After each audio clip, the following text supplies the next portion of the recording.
Compressor की checking को समझेंगे, उसके बाद इसके आगे जो हमारा OLP है, रिले है, कैपेसिटर है, इन सभी चीजों के बारे में बिल्कुल बारीकी से समझते चलेंगे। ठीक है, तो चलिए सबसे पहले आ जाते हैं कंप्रेसर पे। तो कंप्रेसर में क्या क्या चेक करेंगे? तो देखो, कंप्रेसर एक प्रकार का क्या है? मोटर है। कंप्रेसर जब एक प्रकार का मोटर है तो उसमें वाइंडिंग किया हुआ रहेगा, तो सबसे पहले उसका वाइंडिंग चेक करेंगे। ठीक है, वाइंडिंग को कैसे चेक करेंगे ये हम अभी आपको लिखाएंगे। ठीक है, तो सबसे पहले उसमें वाइंडिंग चेक करेंगे। उसके बाद में वाइंडिंग चेक करने के बाद में अगर वाइंडिंग सही है तो ये चेक करेंगे कि कंप्रेसर का जो बॉडी है, यानी कंप्रेसर मान लो कुछ इस प्रकार से कंप्रेसर है हमारे पास में। तो कंप्रेसर में 3 पिने हम बताए थे, जो कि कॉमन, रनिंग और स्टार्टिंग का रहेगा। तो 3 पिनों से बना हुआ, इसका मतलब इसके अंदर वाइंडिंग किया हुआ था। तो हमने वाइंडिंग को तो चेक कर लिया।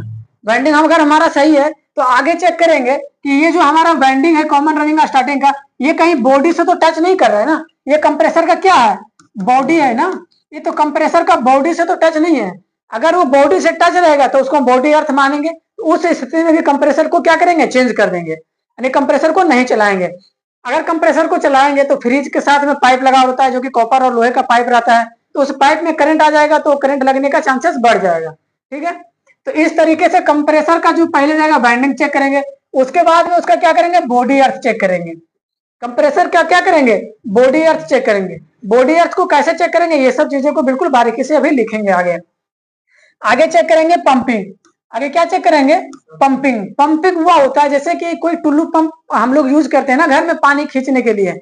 उसे पानी खींचने के लिए जब टुल्लू पंप यूज करते हैं तो हम लोग जब नया में खरीद के लाते हैं तो ये कंपेयर करते हैं कि जितना पानी अभी फेंक रहा है 2 साल के बाद उतना ही पानी फेंक रहा है कि वो कम तो नहीं हो गया, पानी स्लो तो नहीं फेंक रहा है, जिसको हम पंखी बोलते हैं। अगर पंखी घिस जाता है तो क्या होता है कि पानी स्लो स्लो फेंकने लगता है।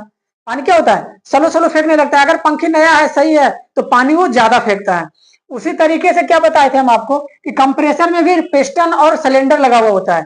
पिस्टन और सिलेंडर लगा होता है। अगर वो पिस्टन और सिलेंडर घिस जाएगा तो क्या होगा? प्रेशर कम बनाएगा, पंपिंग कम करेगा, प्रेशर कम बनाएगा। उसी को बोलते हैं पंपिंग टेस्ट। तो उसी का हम चेक करते हैं कंप्रेसर में कि पंपिंग टेस्ट कैसे करेंगे। उन सब चीजों को प्रैक्टिकल करके समझेंगे और उसके बारे में थ्योरी भी लिखेंगे। ठीक है, तो वही होता है पंपिंग टेस्ट। पंपिंग टेस्ट में हम लोग प्रेशर चेक करते हैं कि कंप्रेसर जो हमारा है कितना प्रेशर फेंक रहा है, उसका डिस्चार्ज लाइन से कितना प्रेशर फेंक रहा है, उसको गेज मीटर लगा करके हम लोग पंपिंग टेस्ट करते हैं। ठीक है, उसके बाद आगे बढ़ेंगे। ये हमारा वाइल टेस्ट होता है।